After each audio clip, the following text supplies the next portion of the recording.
Hola, buenos días. Mi nombre es Osvaldo Ruiz. Soy un artista visual con estudios en psicoanálisis y agradezco mucho la invitación a Florencia y a Cristina, quienes me invitaron a participar en este simposio hace ya un tiempo. Desafortunadamente no puedo estar ahí presente. Estoy en un viaje ahora a Colombia, pero bueno, finalmente surgió esta oportunidad de poder presentar la conferencia o esta charla de modo virtual, de modo digital, que creo que también es como una variación que puede ser interesante. Entonces vamos a ver cómo funciona, espero que funcione bien, no me voy a dar cuenta realmente. Y al final, bueno, daré mi correo electrónico por si alguien tiene alguna pregunta. Igual nos podemos comunicar con el tiempo ya diferido por ese medio. La conferencia que o la charla más bien, es una charla de la charla que voy a dar hoy tiene por título La creación visual desde los linderos de la pulsión, reflexiones en torno al proceso creativo desde Freud, Lacan y Jung. Quisiera aclarar nada más brevemente un punto. Aunque finalmente están estos tres individuos, padres del psicoanálisis, implicados en el título, lo que voy a presentar es más bien una especie de camino de lo que me ha interesado a mí sobre el tema de psicoanálisis para llevarlo hacia mi propia producción, hacia mi producción visual. Entonces voy a usar algunos conceptos de ellos libremente. Digo esto de alguna forma como un anuncio, como un antecedente para... por si cometo alguna inexactitud o algún error, simplemente, ya que estamos aquí, bueno, me imagino que con varios psicoanalistas y con algunos artistas, así que, bueno, es de alguna forma intimidante siempre hablar frente a psicoanalistas, pero creo que no hay forma de salir completamente bien librado nunca de esto, así que simplemente voy a arriesgar a decir lo que me interesa y los puntos que a mí me han tocado de la teoría del psicoanálisis para llevarlo a mi propio trabajo artístico y a reflexiones sobre el arte en general, pero también sobre la vida, para llevarlo a un término muy general, pero sobre la visión en particular. Hay tres puntos principales. El último de ellos se referirá más bien a mi trabajo, el análisis del proceso pulsional de la mirada, ese será el primero. Los efectos específicos de la mirada en el inconsciente, el segundo, y ese también se referirá ya un poco más a mi trabajo, y la relación entre la pulsión, la no relación sexual, que es un tema muy escabroso que trataré de la forma más con cuidado posible, y ya el tema en sí, que es la producción visual en relación a estos conceptos. Bueno, pues lo que decía que iré haciendo es un breve recorrido por los temas que me han interesado sobre el psicoanálisis. Recuerdo hace muchos años, yo estudié arquitectura, primero en la Universidad Autónoma de Nuevo León, y recuerdo hace muchos años cuando en la biblioteca Alfonsina me topé con algún libro de Freud. Creo que era una especie de resumen, no era propiamente un libro directamente de Freud. Yo tendría unos 16 años, yo creo 17 años, todavía estaba en la prepa, me imagino, iba a la Capilla Alfonsina y simplemente me parecía fascinante, no entendía nada, pero me parecía fascinante los temas que tocaba y la manera en que lo tocaba. La manera, digamos, científica en la que tocaba temas del deseo, temas relacionados con el deseo. Me fui acercando poco a poco al psicoanálisis a partir de amigos, a partir de grupos con los que trabajé, y eso me fue llevando a tomar directamente un psicoanálisis y todavía a estudiarlo más. Lo estudié en Barcelona dentro de un doctorado de artes, un doctorado de arte contemporáneo, una especie de doctorado de arte contemporáneo donde llevé clases de filosofía, donde tocaban el tema del inconsciente en la obra de Freud y Lacan. Y de ahí, bueno, eso fue hace casi 15 años, esos estudios en Barcelona, y de ahí ya libremente me he dedicado yo a explorar estos términos, lo cual también ha hecho que tenga muchos huecos en los entendimientos de los conceptos, pero también que lo vea pues, de una forma mucho más suelta, que eso puede ser un beneficio cuando no se trata específicamente de la clínica. El tema que más ha captado siempre mi atención es el tema de la pulsión. Cuando me topé con él, cuando me topé con él en mi propio análisis y cuando intenté entenderlo y cuando lo puse como a prueba y cuando lo fui confrontando con las diferentes teorías que hay sobre este concepto. Voy a hablar brevemente de algunos puntos, solamente como para ir poniendo en el terreno algunos lineamientos que nos puedan servir para no perdernos tanto, para que yo no me pierda también de lo que estoy intentando decir. Como mencioné en un inicio, intentaré llevar todo esto a mi propia producción y sin decir propiamente una verdad o no sobre la creatividad o sobre la producción artística, sino lo que me ha interesado a mí y lo que he investigado tanto en la obra de otros artistas como en mi propio trabajo a partir de estas reflexiones. Bueno, pues me interesó mucho el tema de la pulsión y ver cómo esto operaba ya de una forma en mí directamente. Encontrar un concepto en uno mismo creo que es una de los aspectos fascinantes que produce esta teoría del psicoanálisis. Uno se pone como objeto de estudio frente a la teoría y ve cómo se explica desde otra perspectiva que no hace específicamente sentido. Creo que eso es algo de la teoría, de la historia de la teoría del psicoanálisis que ha sido fundamental para atraer la atención de tantos individuos. Freud habla de la pulsión primero desde la fisiología. Dice, citando algo sobre pulsión y destinos de pulsión, dice: esta nos ha proporcionado el concepto del estímulo y el esquema del reflejo, de acuerdo con el cual un estímulo aportado al tejido vivo, a la sustancia nerviosa, desde afuera es descargado hacia afuera mediante una acción. Esta acción es acorde al fin, por el hecho de que se sustrae a la sustancia estimulada de la influencia del estímulo, la aleja del radio en el que éste opera. Y esta cuestión específica de un acto reflejo, creo que habla mucho de la primera teoría de Freud sobre cómo entendía los conceptos del aparato psíquico. Esta descripción se podría resumir como un estímulo para lo psíquico. La pulsión sería un estímulo para lo psíquico del cual además no se puede huir. Y eso ya es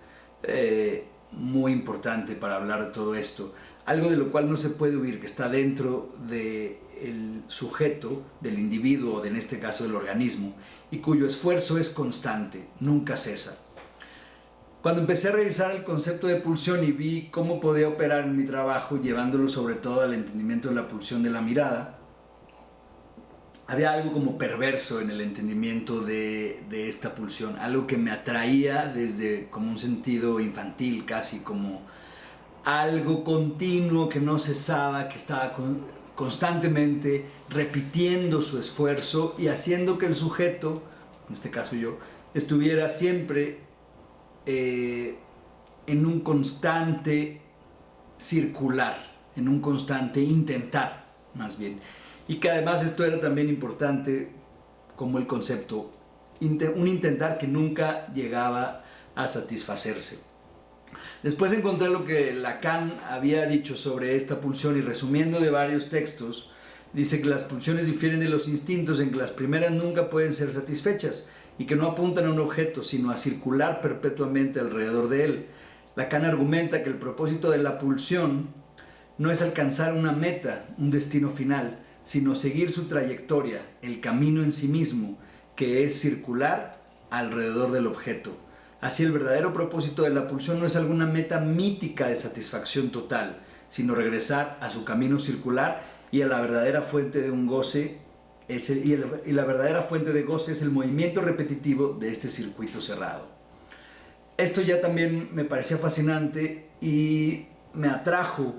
porque entendía claramente en mí este principio relacionado sobre lo visual, relacionado al voyerismo, a la dimensión del narcisismo que implica también este concepto de pulsión, a la dimensión simplemente de algo que está ahí de forma pareciera viscosa y que ya no parece tan simple como una mera observación o como un mero placer por ver, sino que implicaba un camino constante, un circuito cerrado, una insatisfacción continua, y esto llevándolo al terreno de lo visual era simplemente algo que me rebasaba por completo y que me atraía de forma particular. Más o menos por ese camino dejaba de estudiar la arquitectura o de interesarme por los estudios de arquitectura y a interesarme cada vez más por la imagen, por la fotografía y por cómo funcionaba esta especie de viscosidad de la mirada. Después, Lacan dice que la pulsión es finalmente una construcción simbólica y cultural, y con esto es importante, también para mí fue importante por entender cómo no estábamos hablando directamente de una fuerza física o de una fuerza biológica, más bien, que era como principalmente la había definido Freud en un inicio. Lacan recuerda a sus lectores que Freud describió la pulsión como un montaje compuesto de 4 elementos discontinuos. La pulsión, por lo tanto, no puede ser algo dado por hecho, algo arcaico o primordial. Es completamente una construcción simbólica y cultural. Lacan basea de esta manera el concepto de pulsión de sus aún remanentes referencias en la obra de Freud a la energía y a la hidráulica. Según estos conceptos, entonces llevándolo ya a un entendimiento de lo visual, el objeto de la producción visual, como el objeto de la pulsión, según esta fórmula, no reside en el objeto producido, en la imagen per se, puesto que este sería conseguible, estaría ahí y podría ser asequible con los sentidos, y por lo tanto no permitiría la dimensión evanescente que necesita la pulsión para seguir su trayecto. Bueno, posterior a esto, se fue acortando, se fue especificando este interés por el estudio de la pulsión, obviamente a la pulsión de la mirada, la pulsión escópica. Y bueno, este fue un concepto introducido, como ya muchos de ustedes saben, por Lacan en la famosa sesión del 19 de febrero de 1964, llamada La esquicia del ojo y la mirada, donde Lacan sigue al fenomenólogo Maurice Merleau-Ponty en un texto que al morir dejará inconcluso, llamado Lo visible y lo invisible, para definir aquí el estatuto de la mirada en el inconsciente. En este texto, Merleau-Ponty reduce todo el problema del ser a la relación con aquello que es visible e invisible y plantea las bases para un entendimiento de la cultura occidental por medio de la discrepancia en la visión. Lacan lleva esto al campo de la pulsión. Y dice, nada más para citar algo rápido y comentarlo posteriormente: el ojo y la mirada, tal es para nosotros la esquicia en la que se manifiesta la pulsión a nivel escópico. En nuestra relación con las cosas, tal como es constituida por la vía de la visión y ordenada en las figuras de la representación, algo se transmite de piso en piso para estar siempre en algún grado elidido. Eso es lo que se llama la mirada. Lacan define la mirada en términos de objeto, de un objeto evanescente, el objeto inalcanzable de la pulsión. Recuerdo haber estado leyendo este texto, Los 4 conceptos fundamentales del psicoanálisis, en alguna banca de Barcelona cuando estudiaba ya un posgrado en la que yo buscaba convertirme en artista visual después de haber estudiado arquitectura, y me había topado con este profesor de filosofía que impartía la clase del inconsciente en la obra de Lacan y Freud, y era una clase que se impartía en catalán, que yo masticaba muy poco y que me costaba terriblemente entender, porque además de que los conceptos eran difíciles en este otro idioma, donde se cambiaban unas palabras que en español parecían otra palabra de lo que eran en catalán, hacían todo de una forma finalmente muy confusa y tenía que terminar preguntando en castellano, en español, para poder entender un poco más. Recuerdo haberme fascinado por este texto sin haber entendido realmente nada. No podía sacar como una conclusión, pero podía ver, que algo estaba ahí, que algo me interesaba y que algo quería perseguir. A la vez, en ese tiempo, ya llevaba un tiempo haciendo fotografía, pero no podía acabar de decidirme por qué tipo de fotografía hacer. Realmente la manera en que he trabajado mi obra siempre ha sido de una forma accidentada, como de una forma que siempre intenta sacarle una especie de vuelta a lo directo. Siempre ha sido por el otro lado, por otra vía, por donde lo he estado buscando, porque finalmente esta búsqueda frontal se me ha dificultado siempre enormemente. Entonces, encontrar estas relaciones de aporía entre la mirada y la visión, entre la separación del ojo y la mirada, en un objeto que es, pero a la vez no es el objeto mismo ni es el cuadro, sino que el cuadro a su vez es una trampa de cazar miradas. Todos estos elementos opuestos, casi de trabalenguas, de oposiciones, de contraposiciones, me parecían simplemente fascinantes y ofrecían para mí esta salida, esta forma de encontrarle una forma lateral, una tangente a la aproximación de la producción visual. Digamos que de alguna forma mi obra se ha venido construyendo como de forma negativa, construyendo primero lo que no es. Y esta teoría de la separación entre el ojo y la mirada me daban la excusa perfecta para poder no hacer la obra en un inicio, obviamente, pero que poco a poco cada vez era más la necesidad, si es la palabra, también podríamos usarla en términos de psicoanálisis, en términos de la clínica, una necesidad de producir, que cada vez era más imperiosa, cada vez tenía como más un sentido específico y que no tenía que ver con crear una literalidad o una ilustración de la teoría, sino que tenía que ver con cosas que estaban ahí, que me interesaban que fueran dichas o que fueran representadas más bien. En esto, bueno, para seguir a Maurice Merleau-Ponty, que es la referencia que utiliza Lacan para pensar la pulsión de la mirada en todo este capítulo, encontré algunas de sus citas sobre del libro Lo visible y lo invisible, este libro que quedara inconcluso. Entonces ahí encontraba todavía más puntos para darle sustancia a esta viscosidad en la mirada que a mí me interesaba para desarrollar en mi trabajo. Voy a citar un par de párrafos del texto Lo visible y lo invisible para que vean más o menos estos elementos que a mí me interesaban y que me parecían simplemente fascinantes y como decía otra vez, con mucha sustancia, como muy viscosos. Dice: yo que veo,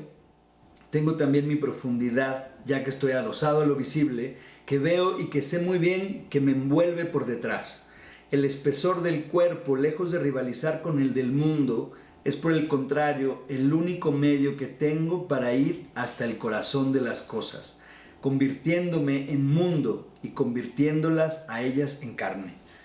Esta referencia de simbiótica, esta referencia simbiótica o de relación dual entre la carne y el mundo, o entre el cuerpo y el mundo, o en el cuerpo del mundo parecido al cuerpo de la carne, es fundamental para entender, creo yo, la idea de la pulsión de la mirada, algo que no son dos cosas distintas, sino que son una sola materia. Lo mirado es todo y desde el cuerpo que soy puedo mirar y por lo tanto puedo entrar, como dice aquí, al corazón de las cosas. Luego dice: el vidente, al quedar cogido en lo que ve, a quien ve es a sí mismo. Hay un narcisismo fundamental en toda visión. Por la misma razón, la visión que ejerce sobre las cosas la ejercen sobre él. Como han dicho muchos pintores, me siento mirado por las cosas. Mi actividad es idénticamente pasividad, lo cual constituye el sentido secundario y más profundo del narcisismo. No ver fuera, como lo ven los demás, el contorno de un cuerpo que se habita, sino ante todo ser visto por él, existir en él, emigrar a él, ser seducido, captado, alienado por el fantasma, de forma que evidente y visible se hacen recíprocos. Esto creo que para mí es una frase que engloba mi interés por los temas de la mirada y los temas de lo que el psicoanálisis tiene que decir sobre la mirada. Y entonces, continúo, ya no se sabe quién ve y quién es visto. A esta visibilidad, a esta generalidad de lo sensible en sí, a este anonimato fundamental del yo mismo, es a lo que hemos llamado carne. Esto, si alguien conoce ya mi trabajo, igual lo que voy a presentar al final de esta charla, no es tampoco una obra tan conocida, es una obra más nueva del último año y tiene alguna relación con la obra de mi trabajo anterior, pero hay también algunas diferencias importantes y tiene que ver con algunos planteamientos que he intentado investigar ahora también en la obra de Maurice Merleau-Ponty a partir de algunos cursos sobre estética y algunas problematizaciones más bien de la estética en la fotografía y poder intentar, lo que ha sido también como una búsqueda constante, intentar siempre estar cuestionando la producción de un discurso y cuestionando la reproducción de un discurso fotográfico. Entonces lo que encontraba yo en estos textos de Maurice Merleau-Ponty es esta dualidad y esta reciprocidad entre lo uno y el otro, entre lo visto y el que ve, entre el mundo y entre el cuerpo que está dentro del mundo y que observa y que ve. Y con esto encontré estas definiciones sobre la estética que cada vez más fui intentando aterrizar en mi trabajo fotográfico y que tienen que ver con un entendimiento de la unicidad, de el momento único y en un espacio único, la referencia directa al tiempo y al espacio, donde el artista o el productor visual lo que hace es ser sensible o captar un momento en el tiempo y un lugar en el espacio. Y simplemente esa particularidad genera ya un punto de vista. Y un punto de vista incluso que, como dice Maurice Merleau-Ponty en El ojo y el espíritu, un punto de vista que incluso puede ser político por su mera presencia específica en un lugar que crea una oposición con otros puntos de vista. Esto entonces se entiende en una de sus descripciones sobre la imagen. Dice Maurice Merleau-Ponty: la imagen revelará este fondo de naturaleza inhumana en una percepción primordiale o experience primordial, donde está prohibida toda efusión humana. Tal modo primordial de percepción se sustraerá al monopolio de la conciencia perceptiva, del sentido intencional, de la continuidad del espacio y del tiempo de los objetos estables. En la experiencia del arte, un modo de aparición surgirá de manera fluctuante y en ruptura con relación a la continuidad del presente del tiempo perceptivo. La pintura de Cézanne, por ejemplo, pondrá en suspenso los hábitos y revelará el fondo de la naturaleza inhumana sobre el que reposa todo lo constituido y sobre el que el ser humano se instala.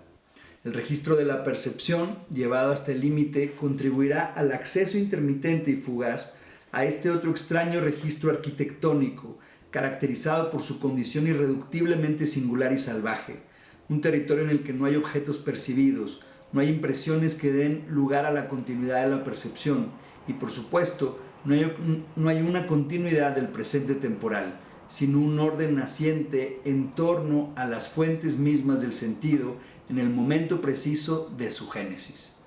Este texto, este párrafo, creo que de alguna forma hace en mi trabajo o resume o resuena en mi trabajo de una forma particular la relación con la singularidad de un espacio-tiempo, con lo que habla sobre la naturaleza inhumana, sobre la prohibida efusión humana, sobre la condición irreductiblemente singular y salvaje. Lo que he intentado en mi trabajo de los últimos 2 años es encontrar una relación entre lo arquitectónico como puro planteamiento de espacio y sobre la percepción de un momento singular o de un punto de vista singular que se represente a partir del encuadre fotográfico y que sin embargo plantee algo que no es del mundo real que continuamente estamos observando y que está ya mediado por un sentido, sino que nos haga de alguna forma intentar imaginar un otro mundo. Esta referencia, digamos, a una arquitectura imaginaria que sin embargo está captada a partir de una fotografía realista, de una fotografía real de ciudades reales. Esto tiene que ver, y lo voy a continuar en el siguiente punto,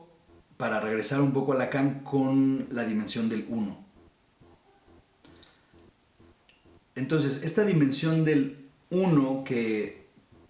posteriormente, que también tiene mucha relación con mi propio análisis, con mi propio psicoanálisis, era algo que se conducía más hacia el concepto o la idea del fin de análisis, a la idea de entender cómo podía producirse un fin de análisis. Tengo aquí algunas referencias para entender este uno, el uno de Lacan, que para mí fue un concepto específico porque podía entender cómo la pulsión que originalmente se había planteado desde Freud y que había pasado por estas estructuras conceptuales de Lacan que le habían dado otra cara, pasaba en el Lacan de su última década del seminario, y que encontré como fascinante para entender un punto de vista en relación a la producción creativa, a entenderse o a englobarse en un nuevo concepto, en un neologismo lacaniano que es el santón, esta figura de francés antiguo que hacía unas nuevas veces de lo que había sido anteriormente el síntoma. Entonces, a partir del seminario 20, aún y con la construcción del nudo Borromeo, las tres categorías ya no constituyen un sistema, lo imaginario, lo simbólico y lo real. Los tres registros son considerados homogéneos y equivalentes, independientes unos de otros, razón por la cual es necesario un cuarto elemento para anudarlos, y por lo tanto cada uno de ellos es un uno en sí mismo. La invención es un concepto desarrollado por Lacan al final de su enseñanza, especialmente en el seminario 23, el Santón, y como tal es un concepto absolutamente articulado a lo uno y a lo singular, que se une completamente a lo que acabo de leer de Maurice Merleau-Ponty, esta singularidad sobre la percepción. La invención es un concepto desarrollado por Lacan al final de su enseñanza, con la referencia, y la referencia es la siguiente. Si el término invención se impone hoy día es porque está profundamente ligado a la noción del otro que no existe, ligado a la idea de que el otro es una invención. Si el otro de lo simbólico existe, el sujeto es efecto del significante y el que inventa entonces es el otro. Mientras que si el otro no existe, el acento se desplaza del efecto al uso, del efecto al saber hacer allí. Y luego agrega, si el otro no existe, el sujeto está condicionado a devenir inventor, es empujado a instrumentalizar el lenguaje. El S1 es el que anima a cada uno, es lo que da vida, lo vivo, es la marca en el sujeto de una singularidad imborrable. Todos estos conceptos que ya son de un Lacan tardío y que son menos integrados a la clínica, me parece, a mí desde un punto de vista personal, pero que sin embargo plantean cuestionamientos y plantean reflexiones que ya no llegan a un psicoanálisis dogmático, a un psicoanálisis del Edipo, a un psicoanálisis de las pasiones, a un psicoanálisis del neurótico, a un psicoanálisis de la depresión, sino que pasan a un planteamiento, como dice aquí, de englobar la situación de lo vivo y englobarlo además no frente a un discurso, porque es ahí donde habla de poner en entredicho precisamente la existencia del otro, sino a el hacer la experiencia del uno. Y a partir de esto se empata entonces una posibilidad estética casi como salida a los planteamientos del psicoanálisis. Y esta posibilidad estética que Lacan identifica con la obra de Joyce en el texto del Saint-Homme, donde dice que es un santo hombre, un saint-homme, plantea entonces otra posibilidad que ya no tiene que ver con pasar por un análisis dogmático, sino por la posibilidad o el camino posible de estructurarse a uno mismo identificándose con su síntoma. Creo que esto es para mí algo que ha sido fundamental para poder entender ahí el criterio de cómo utilizar el psicoanálisis relacionándolo a una producción visual y no intentando hacer un análisis directamente de las piezas, sino utilizando las herramientas estructurales del análisis para poder entender cuáles son las directrices de una producción visual, cuáles son las fuerzas que operan dentro de una producción visual y cuáles son las fascinaciones que generan tanto en el productor como en el espectador. Como un ejemplo de esa posibilidad de la relación del uno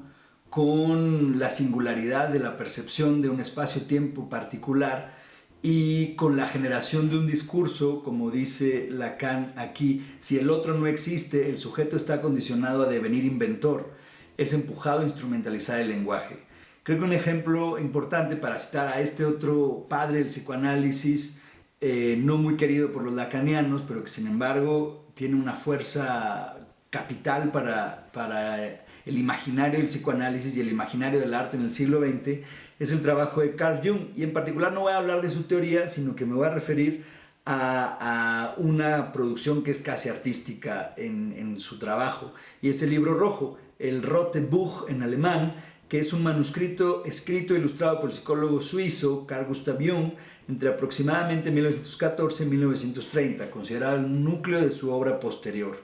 El escrito fue denominado por Jung Liber Novus, el libro nuevo en latín.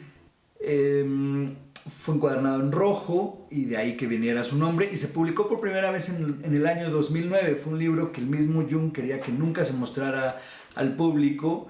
y hablaba ahí de que su descubrimiento de la alquimia y su descubrimiento de las ilustraciones de la alquimia de la Edad Media le hicieron ver que su esfuerzo del libro rojo era en realidad un esfuerzo casi ingenuo, porque aparecía ya muy ligado a todas estas formas iconográficas de la alquimia medieval. Sin embargo, esto, en vez de restarle importancia al libro, creo que le daba todavía mucha mayor importancia. El libro rojo fue producto de una técnica desarrollada por Jung que denominó imaginación activa. Tal como lo describe Jung, fue visitado por dos figuras, un anciano y una mujer joven, a las que identificó como Elías y Salomé. Estuvieron acompañados por una gran serpiente negra. Con el tiempo, la figura de Elías se convertiría en un guía espiritual que Jung llamó Filemón. Salomé fue identificada por Jung como una figura de ánima. Las figuras, según Jung, me llevaron al convencimiento de que existen otras cosas en el alma que no hago yo, sino que ocurren por sí mismas y tienen su propia vida, que después va a ser un concepto fundamental para entender su idea del inconsciente colectivo, y un concepto bastante oscuro y difícil siempre de introducir en la teoría, ya no digamos psicoanálisis, sino en la teoría psicológica, que es el de la sincronicidad. Creo que también es un concepto sumamente valioso, pero difícil de hablar de él. Voy a citar algo que dice Jung sobre su propio libro. Los años cuando perseguí las imágenes interiores fue el momento más importante de mi vida. Todo lo demás se deriva de ello. Comenzó en aquel tiempo, y los detalles posteriores apenas importan nada. Mi vida entera consistió en la elaboración de lo que había irrumpido progresivamente desde lo inconsciente e inundado como una corriente enigmática y amenazado con desbordarme. Esa fue la sustancia y el material para más de una sola vida. Todo lo posterior fue meramente la clasificación externa, la elaboración científica y la integración en la vida, pero el inicio luminoso que contenía todo fue entonces. Creo que esto habla de la fascinación brutal que ejercieron estas imágenes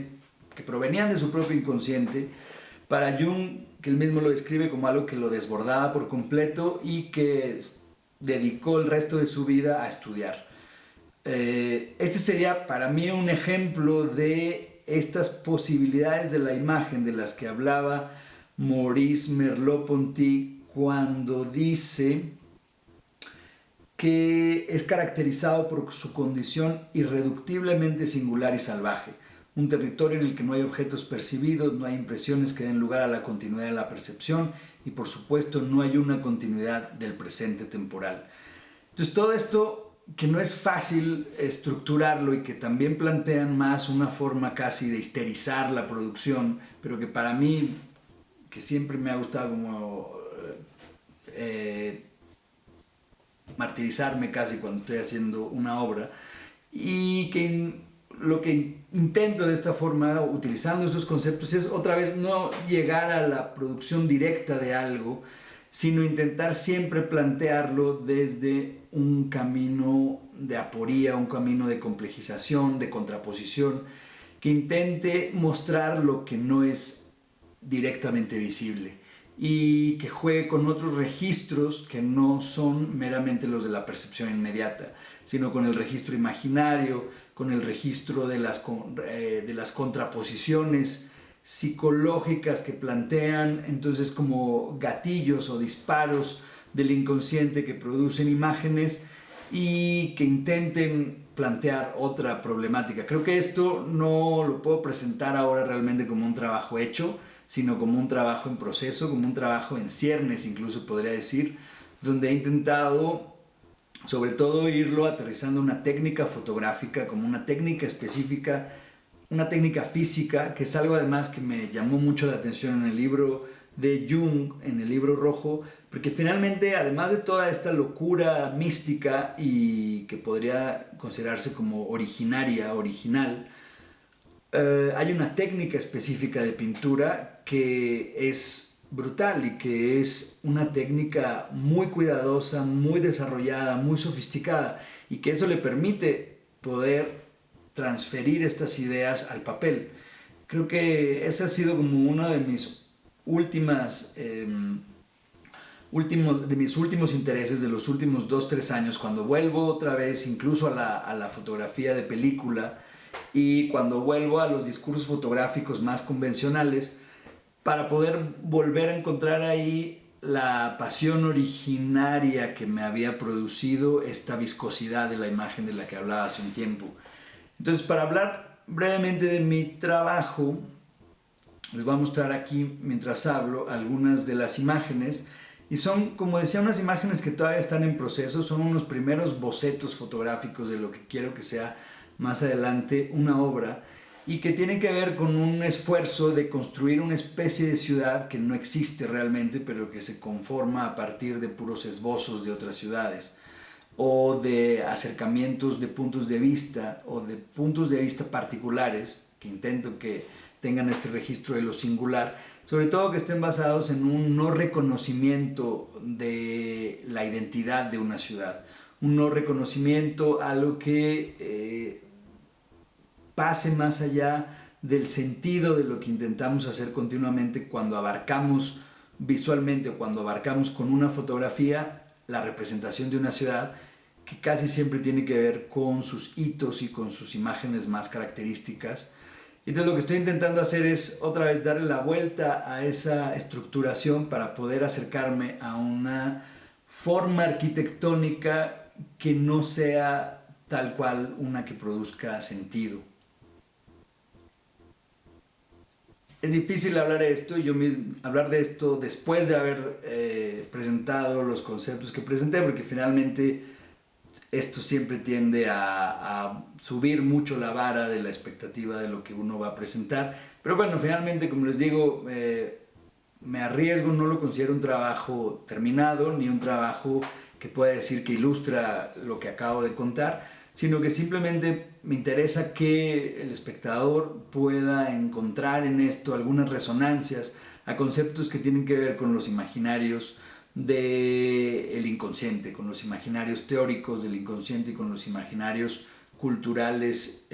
artísticos que se ha planteado del interior de la vida psíquica del ser humano. Entonces lo que me interesa siempre es no llegar a una dirección inmediata que muestre algo, sino que lo que se está mostrando en la representación fotográfica siempre tiene que ver, en mi trabajo, con algo más que no es visible directamente o que no es visible así a simple vista. Esto, como les digo, es un trabajo que todavía está en proceso y que intentaré llevarlo, pero que busca desde lo realista de la representación del espacio, abrir espacios o abrir lugares, para no redundar, abrir lugares ahí que permitan otras composiciones del sentido de la forma en que transcurrimos por un lugar y en un tiempo determinado, intentando hacer cruces temporales entre lo que viene siendo la ruina o lo que ya fue antes de eso la ciencia ficción. Entonces cruzar la ruina con la ciencia ficción, que de alguna forma es el pasado con el futuro, atravesándolo en el presente a través del registro inmediato fotográfico. Voy a presentar ahora, y para terminar con eso, un video o un extracto de un video, un breve extracto de un video hecho en la ciudad de Valparaíso, en Chile, que es un proyecto también que considero más un ejercicio que propiamente una obra ya terminada, o al menos está todavía en proceso y que tiene que ver con un ponerse enfrente del espacio para intentar que los imaginarios del mismo lugar hablen, se crucen y creen por sí mismos una realidad que no está directamente, que no es directamente legible en la apreciación de la ciudad, sino que de alguna forma son como fantasmas que están flotando, fantasmagorías que están flotando en la misma ciudad, como discursos de contraposiciones, figuras históricas o relatos incluso sobre la misma ciudad. Entonces voy a dejar aquí un breve extracto de este mismo para que se vea un poco el trabajo en donde estoy intentando vertir todos estos puntos de referencia de la teoría del psicoanálisis y de la percepción, de la fenomenología también, que me sirven para reflexionar sobre la producción visual.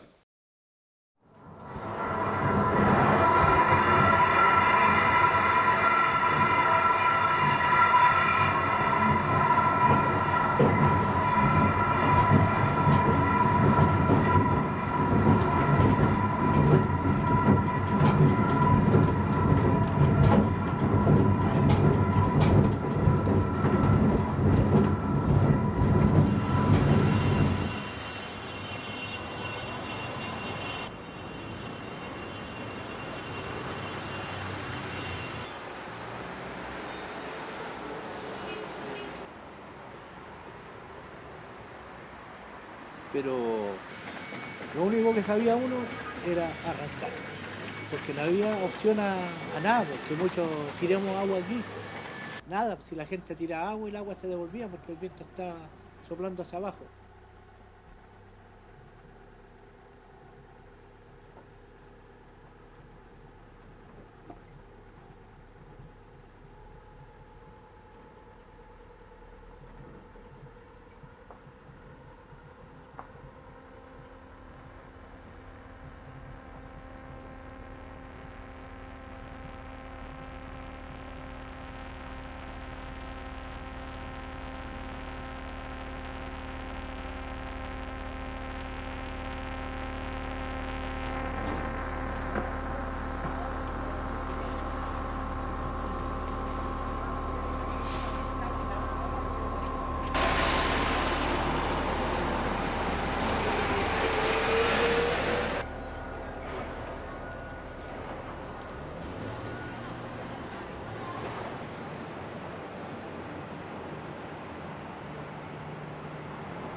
Pacos del año 70 persiguen a unos abigeos. ¿Qué son abigeos? Ladrones de animales. Por los cerros de arriba, aquí fue filmada. Hoy, en este año, se forma siempre como en el mes de agosto una unidad especial de la PDI de Carabineros para combatir el robo de animales. En Valparaíso, hoy. Entonces los tipos, no, es terrible. Hace 2 veranos apareció en la Estrella de aquí, en el diario, una cabeza de caballo cortada en primera página. ¿Qué tal? O sea, eso le mata. ¿Alguien hace pintura aquí? O sea, ¿alguien puede recoger la portada del diario La Estrella y asumirla?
Bueno, pues con este extracto del video termino mi presentación. Agradezco mucho la atención, agradezco mucho el espacio que me brindaron, aunque sea un espacio donde no estoy realmente sintiendo o observando las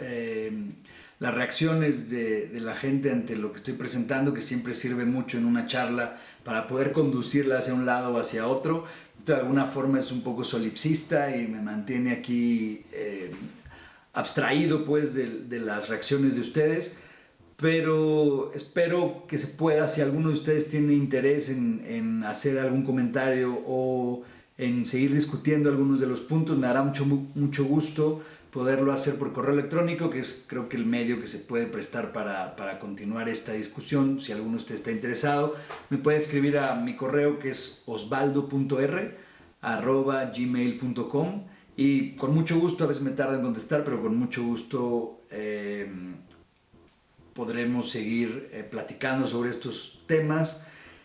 Y bueno, pues agradezco la atención, agradezco mucho a los organizadores del simposio y les deseo un buen día de conferencias y charlas, y me dará mucho gusto después ver el resultado o ver algo del material que se presentó en estas mesas, para estar al tanto de en qué lugar y en qué momento cayó la charla que estoy ofreciendo aquí. Les agradezco y que sea un buen día.